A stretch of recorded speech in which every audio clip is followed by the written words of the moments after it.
忠实传递价值，解读全球好书。你好，这里是喜马讲书。今天为您解读的这本书是唐·德里罗的小说《白噪音》。在美国，德里罗是一位既拥有广大读者，又在学术界享有崇高声誉的美国小说家。他是美国艺术与文学科学院的院士，获得过10多种重量级文学奖项，并且一直是诺贝尔文学奖的热门人选。美国文学界的大牛哈罗德·布鲁姆曾经说，当代美国最杰出的小说家有4个，其中一个就是德里罗。而《白噪音》这本书是德里罗最重要、最具代表性的一部作品。这本书出版于1985年，次年即获美国国家图书奖。书中所提到的环境灾难、后工业文明，就像是对21世纪的预言一样，精准直接，让人不寒而栗。小说的主人公是典型的美国中产阶级，生活富足，却总是害怕死亡，仿佛在哪里都能看到死亡的影子。因此，这本书又被称为美国死亡之书。下面，我们就来看看这本死亡之书究竟写了一个什么样的故事？为什么衣食无忧的美国中产阶级会害怕死亡？小说标题《白噪音》又有什么寓意呢？故事发生在1980年代美国中部的一个小镇，主人公格拉迪尼夫妇带着他们的4个子女生活在这里。男主人公格拉迪尼是一名大学教授，他研究的领域叫希特勒研究。这个乍听上去很神奇的专业是格拉迪尼一手创建的，全球只此一家，别无分号。也就是说，如果从精专度上来说，全球希特勒研究最能说得上话的就属格拉迪尼了。所以他不必担忧饭碗和业界地位，可以好好做他的学问。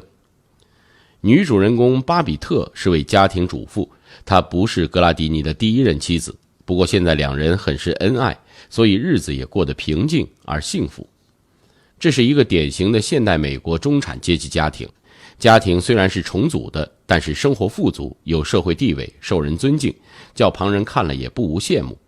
但是这平静的生活之下，这个家庭却有一种挥之不去的阴影，那就是对死亡的恐惧。死亡就像空气一样，不时就进入他们的脑海。巴比特说，有时候他掠过我，有时候他一点一点渗进我的脑海，我试图对他说话，现在不要，死神。他们还常常在普通的生活场景中读出死亡的征兆来，比如格拉迪尼凌晨起床，看见电子钟的读数为 3.51， 他就会忍不住想，总是在奇数的时刻醒来，是有什么含义吗？他觉得奇数代表死亡，于是便因为这样一件微不足道的小事恐惧起来。这种对死亡的恐惧在普通人看来可能有些神经质，但仔细想想，也不得不承认，在生活中人们确实偶尔会有这样的闪念，因为死亡或其他遥不可及的危机感到忧心忡忡，只是在小说中作者把它放大了，典型化了。夫妻2人经常讨论谁会先死的问题。巴比特说自己想先死，因为孩子们会长大离开，只有格拉迪尼才有可能陪在她身边，所以她不愿忍受丈夫先死带来的孤独。而格拉迪尼也说自己想先死，因为他早已习惯有巴比特陪伴的生活，失去巴比特，他的生命将不再完整。这听起来像是很浪漫的爱情桥段，但德里罗写的不是爱情小说，他写的是我们内心深处最大的隐忧。于是紧接着他就戳穿了这段听上去情深意重的谎言，让主人公格拉迪尼说出了心声。他说，事实真相是我不想先死，如果要在寂寞与死亡之间选择，我会毫不犹豫选择寂寞。他恨不得向夜空呼喊，让我俩都活着吧，健不健康无所谓，老眼昏花，牙齿掉光也无所谓，只要让我们活着。是谁决定这事儿？那边是什么东西？你是谁呀？死亡的恐惧甚至不局限在2个大人身上。有一天，他们3岁的儿子突然开始啼哭，带他到医院去，却什么毛病也瞧不出。他也不是饿了，也不是不舒服，就是一直哭，止不住的嚎啕大哭，足足哭了8个小时。格拉迪尼觉得这种哭泣中有某种永恒的触动心灵的东西，这是一种天生凄凉的声音。到后来，当他终于不哭的时候，旁边的人都以敬畏的眼光看着他，就好像他刚刚从某个遥远神圣的地方，从大漠荒野里或成年积雪的大山中流浪归来。那里所说的话语，所见的景色，所攀登的高峰，生活在平凡艰辛中的人们只能以敬慕和惊奇仰望。心理学上认为，儿童天然地懂得对于灵与肉毁灭的恐惧，这种恐惧会用很多方式表现出来，比如儿童的噩梦和对于昆虫的普遍恐惧等等。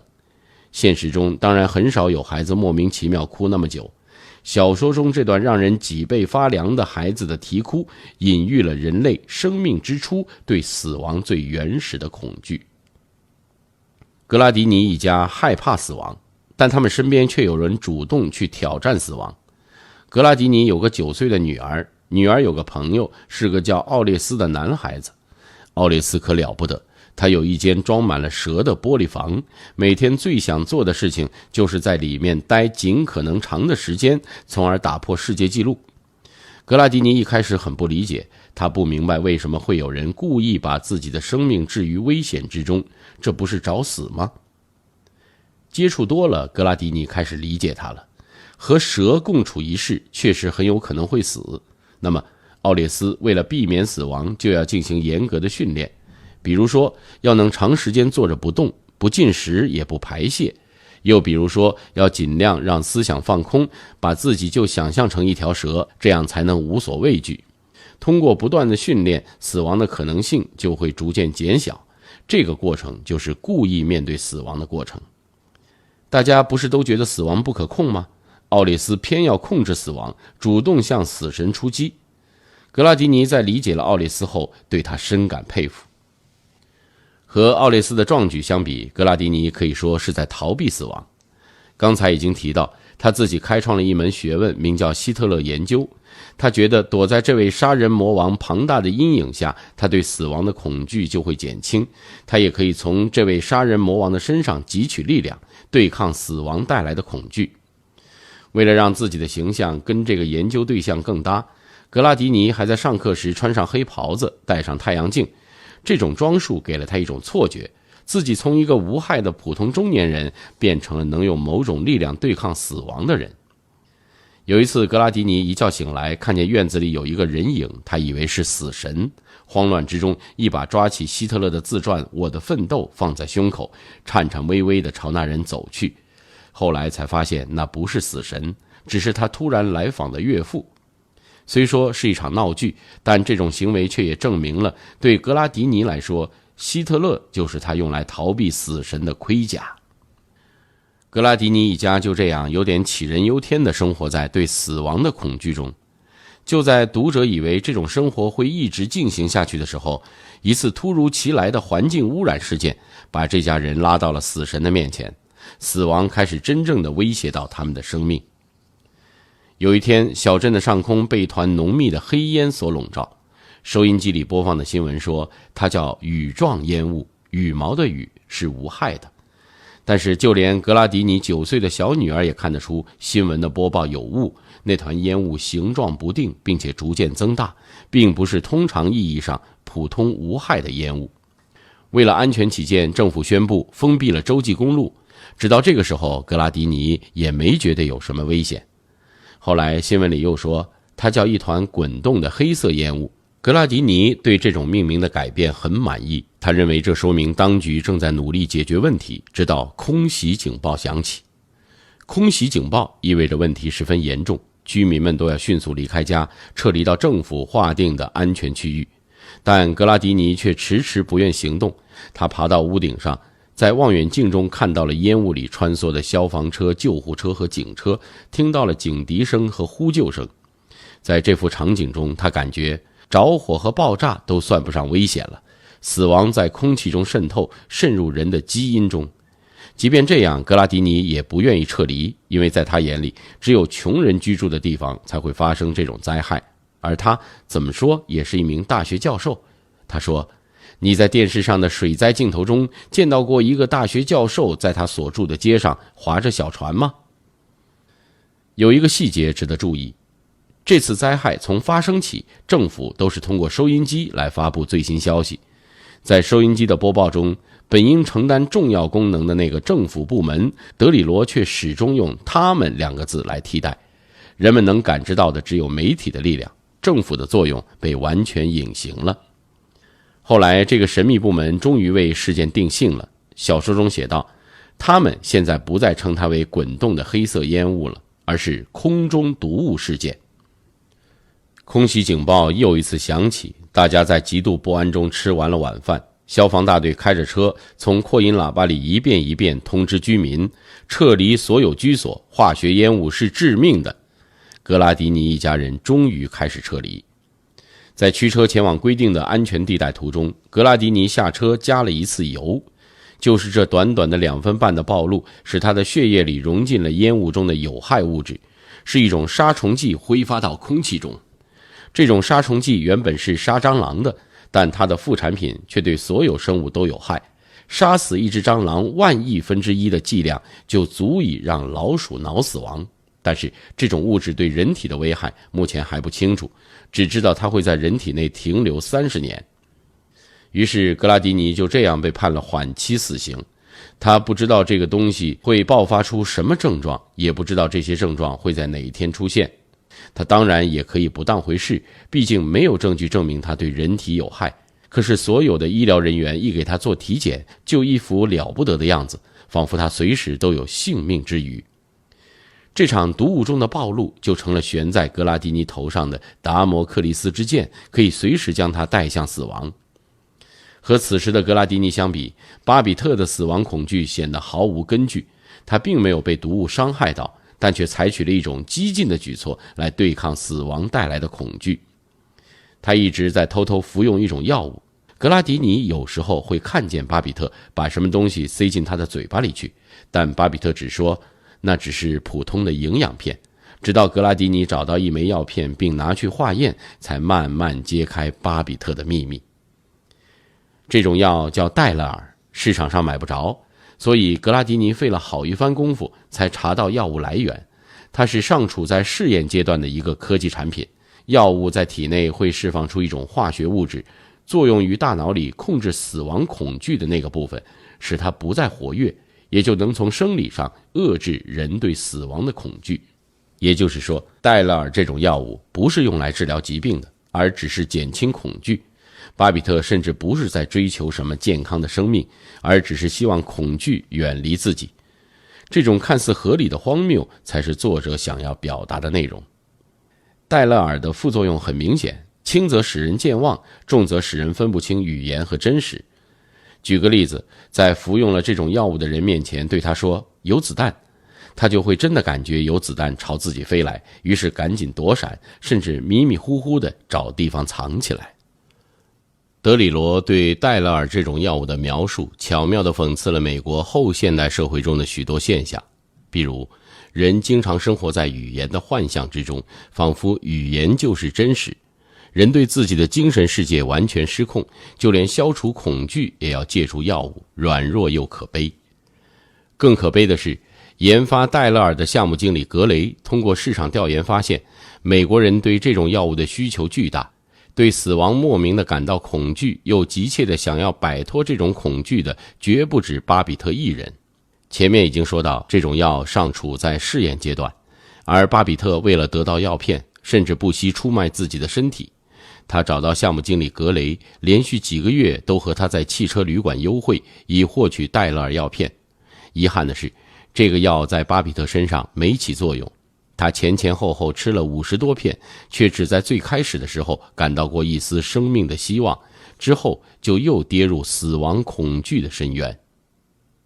巴比特的不忠让格拉迪尼很愤怒，毒物带来的死亡威胁又让他惶恐。在这样的双重压力下，格拉迪尼也想吃几片戴勒尔试试。他知道戴勒尔是个骗局，知道巴比特吃了药却没什么效果，可是他宁愿被骗，也想要获得那一丝丝的心理安慰。但是家里已经没有药了，格雷先生也拒绝再给巴比特供药。于是格拉迪尼决定自己去找格雷，一是要获得药片，其次他决定复仇。是什么给了格拉迪尼复仇的勇气呢？是莫里的一番谬论。莫里是格拉迪尼的同事，一直在暗中企图引诱巴比特。他拥有雄辩的口才，说话时既像是苏格拉底般的哲学家，又像是诱惑浮士德博士的魔鬼。他说服格拉迪尼相信，如果你杀了一个人，那么这个人的生命得分就会加在你身上，你的生命力量就会变强，死亡恐惧就会变弱。这显然是无稽之谈。可是格拉迪尼已经管不了这么多，他找到了格雷，冲他放了2枪，看着他倒在了血泊中，然后把枪塞到格雷手中，企图造成格雷自杀的假象。没想到格雷还没有断气，他找准机会朝格拉迪尼开了一枪，打中了他的手腕。这下格拉迪尼切切实实地感受到了死亡，这种感觉跟之前那种抽象的恐惧太不一样了。他不再是和妻子谁会先死的争论，也不再是毒物中的有害物质那种看不见摸不着的威胁，而是就在此刻，就在当下，他感受到的疼痛，感觉到血液从身体中流出，他随时可能真的死去。此时格拉迪尼突然意识到生的可贵，也意识到夺人性命的荒谬，于是他改变了主意，抱起格雷把他带到了医院。医院是烟雾事件爆发后由修道院临时改建的，一位修女接待了他们。面对2个浑身是血的男人，他面色平静，好像枪击暴力事件根本不值一提，只是淡淡说道：这样的事情我见得多了。在医院做完包扎后，格拉迪尼回到了家。这时小说已经接近尾声，在结尾处作者描绘了3个场景。第一个场景，格拉迪尼3岁的小儿子骑着他的小3轮车独自穿越洲际公路，两边的车不停地鸣笛躲避，他却侥幸逃脱死亡。第二个场景是夫妻2人带着小儿子在立交桥上看日落，他们看到了来往的人潮与壮丽的景色，却从心底里感到困惑，不明白自己在观看的究竟是什么。第3个场景是在超市里，商品被重新摆放布局后，人们茫然失措，努力想在混乱中找到出路。在唐德罗的笔下，这3个场景被描绘得极富象征意义，它们分别象征了美国当代社会的3个方面：技术给社会带来的混乱，媒体对人们认知的混淆，消费带来的无用的慰藉。首先说技术，作者德里罗曾在采访中提到，技术对人类思维的影响，往轻里说是令人沮丧，往重里说是危险至极。空中毒物事件中有害物质的衍生物就是技术带来的一大恶果。讽刺的是，对付这种毒物的办法是向空气中植入另一种有毒的微生物，以毒攻毒。人们的思维已经局限在使用科学技术之中，技术产生的问题依然要用技术来解决。相同的逻辑也被巴比特用在教育孩子身上。他觉得看电视对孩子成长有害，会麻醉孩子的神经，毒害他们的思维。但是意识到这一点后，他没有从教育理念入手，去慢慢教导孩子们正确的生活习惯，而是用一种古怪的方式来矫正这种技术带来的不良影响。他规定每周5晚上全家人必须坐在一起看电视，他以为这样就会使孩子们厌烦电视，从而不再对其上瘾了。这也是典型的拿技术对抗技术的思维方式。人们是如此的迷信技术，以至于美国哲学家大卫·格里芬说，科学已经成为了新的撒旦。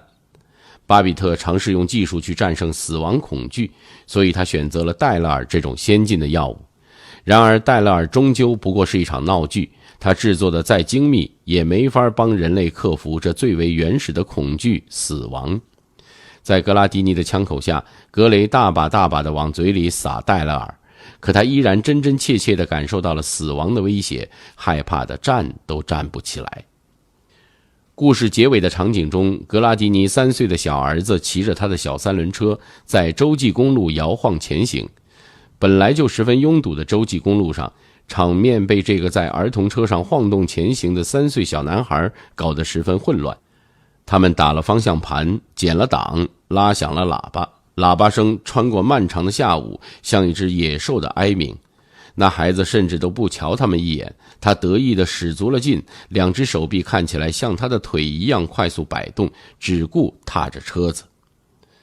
高速公路上绵延不绝的车队，正是文明社会中技术的象征。技术在带来便利的同时，也打破了人与人之间和谐的关系，为这个世界制造了无数喧嚣、混乱和恐惧。孩子骑着小三轮的悠然自得和充满着鸣笛声的世界形成鲜明对比。在技术世界中，人类就像是3岁孩童，天真的在混乱与喧嚣中生存，对危险和死亡无能为力，只能被裹挟着前行。接下来再谈谈媒体。小说中有一句话道出了当代社会媒体的本质：世上只有2个地方，他们生活的地方和电视机里给他们看的地方。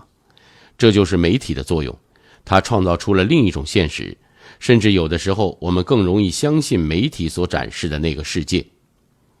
空中毒物事件中，格拉迪尼迟迟不愿意撤离，就是因为在媒体对灾难的报道中，从来没有见过教授也落荒而逃的，于是他就形成了这样的印象，认为精英人士是可以免受自然灾害的影响的。就连家里的孩子们也从骨子里就受到媒体的影响。当天气预报里说的不久将下雨的时候，孩子们就固执地认为是一会儿之后要下雨，而完全不理会窗外已经飘落雨点了这一事实。这种事情写在书里，大家觉得荒谬，可是生活中人们不是常做出这样的事来吗？出门之前不是先望望窗外，看看外面阳光大不大，行人穿的什么衣服，而是掏出手机看看温度，再看看穿衣建议。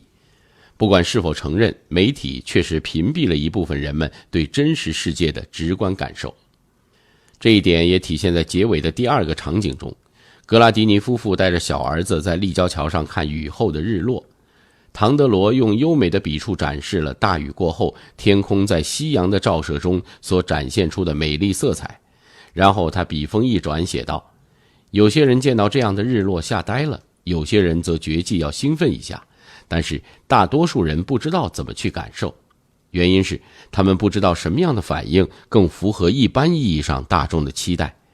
换句话说，媒体的影响力已经覆盖了他们作为人类本该具备的感知能力。人们放弃了本身的感知能力，却痴迷于报道和故事。小说中描写了一次飞机事故，在一番惊险后，飞机终于平安降落。捡回一条命的乘客居然在机场出口兴致勃勃地讲述刚才的经历，而同一架飞机的乘客呢，也聚在旁边津津有味地听着，因为那个人的讲述充满了戏剧性，就像是媒体的故事报道一样。乘客们觉得仿佛只有通过这样的再次的讲述，刚才发生的故事才能在记忆中落到实处。与此形成对比的是小说的主要矛盾事件空中毒物事件却没有得到媒体的报道和讲述，人们因此觉得很愤怒，仿佛是被抛弃了一般。他们问道：我们的痛苦，我们的焦虑，我们的恐惧，难道不值得关注吗？恐惧就不能成为新闻吗？可见在普通人眼里，媒体定义了他们的生活和经历，定义了他们人生的意义。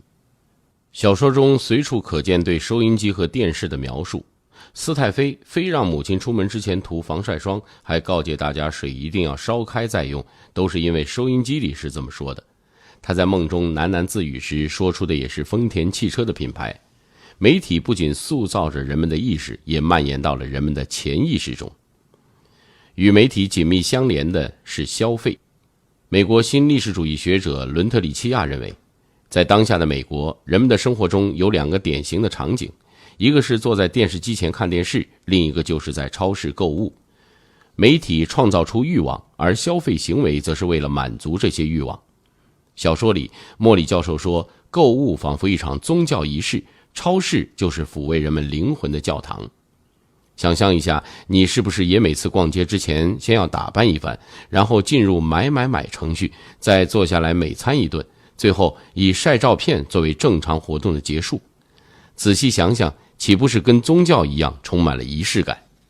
小说中，格拉迪尼每次感到受挫或者沮丧的时候，都会到超市采购一番。买什么不重要，因为他的目的就是购买本身。用他的话说，购物能给灵魂深处的安乐窝带来安全感和满足感。法国思想家鲍德里亚说，消费的个性化使得人们患上了消费强迫症，只有将自己完全沉浸于消费之中，才能感到安宁与实在。人们会觉得消费是充满了主观性的一种行动，我买不买，我买什么都是由我自己决定，因此在购买中我们能找到自己独特的存在感。可实际上，正如格拉迪尼是为购买而购买一样，现代人的消费需求和欲望其实也是被培养起来的。人们之所以萌生出要购买的想法，之所以决定买这个而不是买那个，都是被社会上形形色色的信息所左右的，而非出于完全自主的决定。格拉迪尼试图通过对物质的占有来治愈他的心理疾病，这是典型的当代消费社会的思维。购物几乎成了解决一切问题的方法。时间规划不合理怎么办？先买一个日程本。想要减肥怎么办？先买一双运动鞋。购物太简单了，最开始想要解决问题的那种紧迫感，在购物中已经被消解得荡然无存。现代社会的消费不仅仅是指超市里、商场里对商品的消费，也包括学术界对名人的消费。之前提到，格拉迪尼是研究希特勒的教授，他开创的希特勒研究这一门学问。事实上，在当今的学术界并没有一门独立的学问叫希特勒研究，这是作者的自创，讽刺的是学术界对名人的消费。和更早些的独裁者不同，希特勒正好赶上了新闻媒体高速发展的时代，凭借媒体的力量，希特勒获得了广泛的关注和不朽，因此对他的研究也就存在一定的市场。正因如此，自从格拉迪尼想出了建立希特勒研究系这一点子，他所在的大学就一炮打响，甚至在国际上都享有声誉。每年格拉迪尼的大学都要举办声势浩大的希特勒研讨会，来自世界各地的研究希特勒的学者济济一堂。这一门学问不知道养活了多少学者。于是格拉迪尼的同事莫里也如法炮制，要建立美国摇滚巨星猫王的研究体系。唐德罗通过这种怪诞又巧妙的情节，把对当代社会中的消费主义展示得淋漓尽致。科学技术无孔不入，大众媒体混淆视听，消费主义甚嚣尘上，是作者集中笔墨批判的现代社会的三个方面。它们就像是生活当中的背景音一样，不管你有没有注意到，都一直在那里不停地响着。而这种不停地响着的背景音，就是当代社会的白噪音。通常来说，白噪音指的是频率在0到20赫兹内的一种轻微沙沙作响的声音。在大自然中，篝火燃烧的声音、远处海浪的声音都可以算作是白噪音。而在当代城市生活中，窗外的车流声、电视机没有信号时的滋滋声，或者电风扇转动时的嗡嗡声等，也都是白噪音。在小说中，这种声音无处不在，它的存在感不强烈，但却渗透到生活的方方面面，比如不断播放新闻的无线电广播，喋喋不休的商品广告，超市中人群的嗡嗡声。在本书中，白噪音的内涵远远不止科技、媒体和消费，人对死亡的恐惧也是一种始终无法摆脱的白噪音。巴比特问，假如死亡不过是一种声音呢？你永远都听得到，在哪里都听得到，多么可怕呀！格拉迪尼说，那是一成不变的白色的噪音。这是小说中点题的一段对话。在现代社会中，人类对死亡的恐惧和希望摆脱这种恐惧的欲望，就像白噪音一样无处不在。现代人对死亡的忧虑恐怕是古代人所不能想象的。小说中巴比特说道，科学的进步越巨大，恐惧越原始。因为技术可以解决太多问题，生活中几乎都没有什么需要操心的了，而死亡却依然潜伏在那里，逃也逃不过去。所以所有的恐惧都聚焦在了死亡上，它成了现代技术唯一无法逾越的鸿沟。这本小说读起来也和当代美国社会的特点一致，那就是碎片化和无逻辑。小说共有40节内容，每一节故事之间情节联系非常松散，时间上虽然存在先后顺序，但也并不连贯。尤其是第1章，本应在最开始就抓住读者的目光，却没有任何情节进展，也没有任何悬念，完全是琐碎的生活片段的堆积。除了场景的跳跃和碎片化，小说的叙述语言也是一个大杂烩。在按部就班的讲述当中，经常有电视和收音机里的节目直接跳进来，各种广告词和品牌名称也会毫无预兆地出现在原本流畅的叙述当中。整部小说像是跳接的电影镜头，剪掉了过渡和衔接的部分，直接把生活场景的碎片呈现给了读者。被广告打断，被商品包围，被技术裹挟，被死亡困扰。德里罗在书中复制了一种后现代生活中噪音不断的状态，就像一面镜子，让我们看见了恐惧的来源，也看见了危机所在。正像德里罗所说的，提炼的最浓缩的写作，也许就是关于死亡的思索。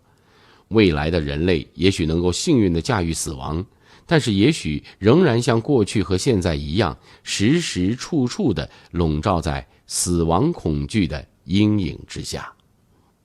白噪音这本书就为你解读到这里，听书笔记在音频下方，我们明天见。